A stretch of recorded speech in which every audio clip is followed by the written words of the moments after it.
ಆಗ್ಲಿಲ್ಲ. ಈ ಸರಿ ನೋಡೋಣ ಅಂತ ಬಂದಿದ್ದೀನಿ. ನೋಡಿದ್ರೆ ಟಗರು 47 ಡಿಚ್ಚಿ ಹೊಡೆದಿದೆ. ಆದರೆ ಇದೊಂಥರ ರೋಮಾಂಚನವಾದಂತ ಒಳ್ಳೆಯ ಒಂದು ಸ್ಪರ್ಧೆ. ಗ್ರಾಮೀಣ ಭಾಗದಲ್ಲಿ ಇವತ್ತು ಹಲವಾರು ಕಬಡ್ಡಿ ಹಾಗೆ ಬೇರೆ ಬೇರೆ ಏನು ಎತ್ತಿನ ಓಟ ನೋಡಿಸೋ ಜೊತೆಗೆ ಟಗರು ಕಾಳಗ ಇತ್ತೀಚೆಗೆ ನಮ್ಮ ಕಡೆ ಬಂದಿದೆ. ಹಿಂದೆ ನಮ್ಮ ಕಡೆ ಎತ್ತಿನ ಓಟನೂ ಇರಲಿಲ್ಲ.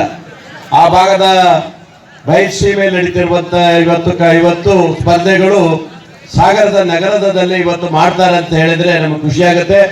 ಮತ್ತೆ ಸಾಮಾನ್ಯ ವಿಚಾರವಲ್ಲ, ಕೂರ್ಲಿಕ್ಕೆ ಎಲ್ಲರಿಗೂ ಈ ರೀತಿಯಾದಂಥ ವ್ಯವಸ್ಥೆ, ಒಳ್ಳೆ ಸ್ಟೇಜು ಬಂದಂಥವ್ರಿಗೆ ವ್ಯವಸ್ಥೆ ಮಾಡುವಂಥ ಕೆಲಸವನ್ನ, ಅದರಲ್ಲೂ ಮಾರಿಕಾಂಬ ನಮ್ಮ ದೇವಿಯ ಸ್ಥಾನ ಇದೇನು ಜಾಗ ಇದೆ ಅಲ್ಲಿ ಇವತ್ತು ನಡೀತದ್ರಿಂದ ಒಂದು ಉತ್ತಮವಾದಂಥ ಸ್ಪರ್ಧೆ ಆಗುತ್ತೆ.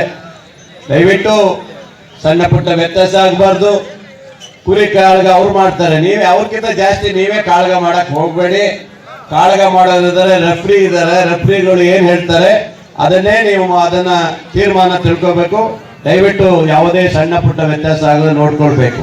ಯಾಕಂದ್ರೆ ಯುವ ನಾಯಕರೆಲ್ಲ ಸೇರಿ ಒಂದು ದೊಡ್ಡ ಸ್ಪರ್ಧೆ ಇಟ್ಟಿದ್ದಾರೆ, ಸುಮ್ಮನೆ ಅಲ್ಲ. ನೋಡಿ, ನಮ್ಮ ರಾಯಲ್ ಎನ್ಫೀಲ್ಡ್ ಎಲ್ಲ ಇದೆ, ಅದರಲ್ಲಿ ಎಲ್ಲ ವ್ಯವಸ್ಥೆ ಇದೆ. ನಮ್ಮ RBD ಮಹೇಶ್ ಮತ್ತು ಜಲೀಲು ಅವರೆಲ್ಲ ತಂಡ ಸಹಕಾರ ಎಲ್ಲ ಕೊಟ್ಟಿದ್ದಾರೆ.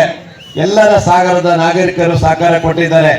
ಸಾಗರಕ್ಕೆ ಒಂದು ಹೆಸರು ಬರುವಂತ, ಕೀರ್ತಿ ಬರುವಂತ ಕೆಲಸ ಆಗ್ಬಿಟ್ರೆ ಬೇರೆ ಯಾವುದೂ ಆಗಬಾರ್ದು ಅಂತೇಳಿ ಬಹುಶಃ ರಾತ್ರಿ ಎಷ್ಟೊತ್ತಕ್ಕಪ್ಪ, ಬೆಳಗ್ಗೆ 2 ಗಂಟೆವರೆಗೆ ನಡೀತದಂತೆ.